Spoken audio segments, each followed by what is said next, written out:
Há um tempo, eu fiz uma observação astuta que dizia apenas pessoas preguiçosas usam seu próprio dinheiro. E isso é porque eu gastei grande parte da minha vida levantando o capital.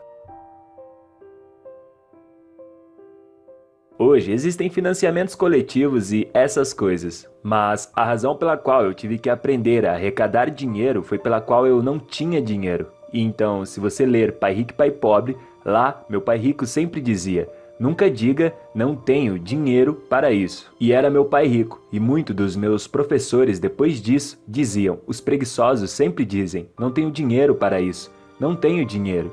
E é por isso que eles são pobres. Eles têm uma mentalidade pobre. Então, ao invés de descobrir como arrecadar dinheiro, é muito mais fácil ser um perdedor.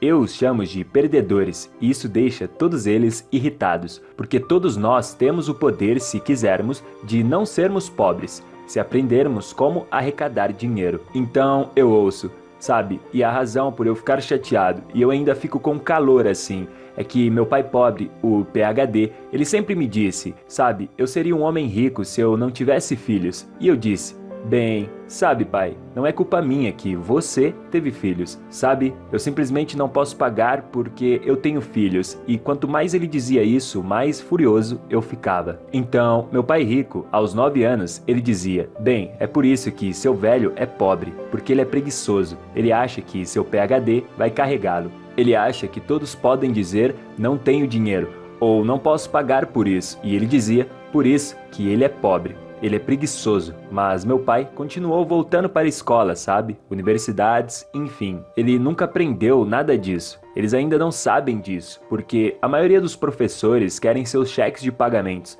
querem sua estabilidade. Eles querem segurança no emprego. Essa mentalidade é diferente e é isso que eles ensinam às crianças. Então, a razão de eu dizer que apenas pessoas preguiçosas usam seu próprio dinheiro é porque é preciso muito mais inteligência para levantar capital. Então, eu nunca fui capaz, desde o meu pai rico, desde menino, meu pai rico me proibiu de dizer, não posso pagar. Ele disse para mim, vá descobrir como você pode pagar, como você vai fazer alguma coisa. Descubra como você pode fazer algo. Então, ao longo da minha vida, a maioria dos projetos que comecei, eu nunca tive dinheiro. Eu gosto de não ter dinheiro, porque me obriga a pensar. Eu fico criativo, eu tenho que me educar.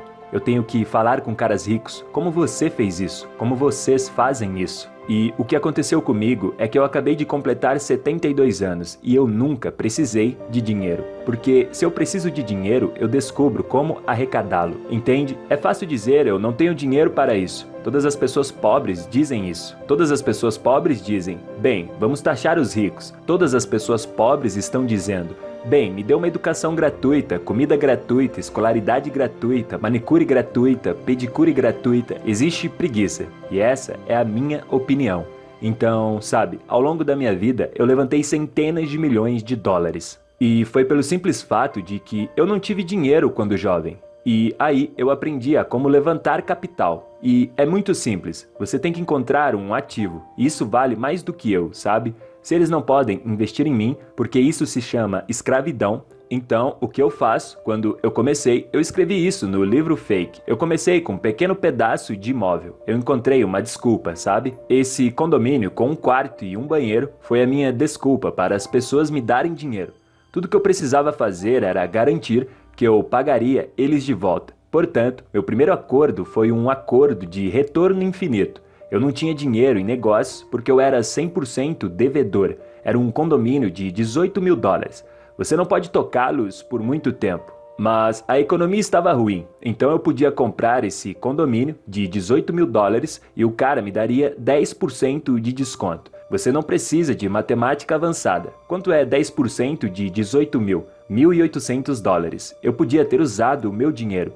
Eu tinha o meu dinheiro, mas isso seria muito fácil. Apenas pessoas preguiçosas usam seu próprio dinheiro. E é isso que realmente irrita muitas pessoas lá fora. Eles dizem, você está me chamando de preguiçoso? Sim, eu estou, porque você é o mesmo tipo de pessoa que diria, não posso pagar por isso, não posso fazer isso, não posso fazer aquilo. E esse é o problema. Está aqui em cima, essa parte entre esta orelha e esta orelha. Eu não posso fazer isso. A maior parte da minha família diz, não tenho dinheiro para isso. Meu pai me ensinou a dizer isso. Minha mãe me ensinou a dizer isso. O meu pai rico me disse que eu nunca deveria dizer isso. Então, esse foi o meu maior erro. Eu estava indo muito bem aqui. Isto foi em 73. Comecei a comprar meu primeiro negócio. E esse foi um negócio de 18 mil dólares. Logo, eu criei um fluxo de caixa que era infinito. Então, eu continuei fazendo isso. Eu tinha muitos bens, então eu decidi abrir o meu primeiro negócio. Foi um negócio de carteira de surfista em nylon. E não vendeu, não vendeu. Sabe, todo mundo conhece as carteiras hoje. Mas naquela época, isso em 1974 ou 75, eles não sabiam o que eram as carteiras. Então quebramos muito rápidos. Compramos 100 mil dessas carteiras na Coreia. E nós enviamos para o nosso depósito. Estamos pegando dinheiro emprestado de investidores. Então, arrecadamos cerca de 600 mil dólares. E eu tenho esse negócio de carteira idiota. Então, estamos com sérios problemas. Eu devia ao meu pai cerca de 200 mil dólares. E meu pai rico estava rindo de mim. Estamos quebrando muito rapidamente, porque não podíamos mover as carteiras, 100 mil delas. E nós estávamos sentados nesse armazém e ninguém compraria de nós. Então aí está a coisa boa sobre esta estupidez. Você se torna mais inteligente. Então, eu comecei a pensar, o que há de errado nisso? O que pode estar acontecendo no mundo nessa época? E todos começaram a correr nessa época. Ninguém corria antes, mas as pessoas estavam começando a ficarem gordas e as pistas de corridas estavam ficando cheias. Então, esses caras estão todos correndo. Então, estávamos lendo um jornal, sentado nesse armazém. E, lendo o jornal, descobrimos que havia um corredor que estava correndo ao redor do parque. E o que aconteceu foi que esse corredor não tinha onde colocar a chave do carro. Então, o que eles faziam? Ele colocava a chave no pneu dianteiro do seu carro e saía percorrer pelos parques. Então, estamos lendo esse jornal. E aí, voilá, quando ele voltou para o seu carro, o carro não estava lá. Então ele disse, eles roubaram meu carro. E a questão era, na manchete do artigo do jornal, estava escrito, o que os corredores podem fazer com suas chaves. Então, sentados lá, nós dissemos, meu Deus, um problema. Então, com isso, eu projetei o bolso do sapato e publiquei na revista da Playboy, com uma imagem de uma jovem linda, apenas com um tênis que continha um bolso. Mas mesmo assim, estávamos quebrando muito rápido.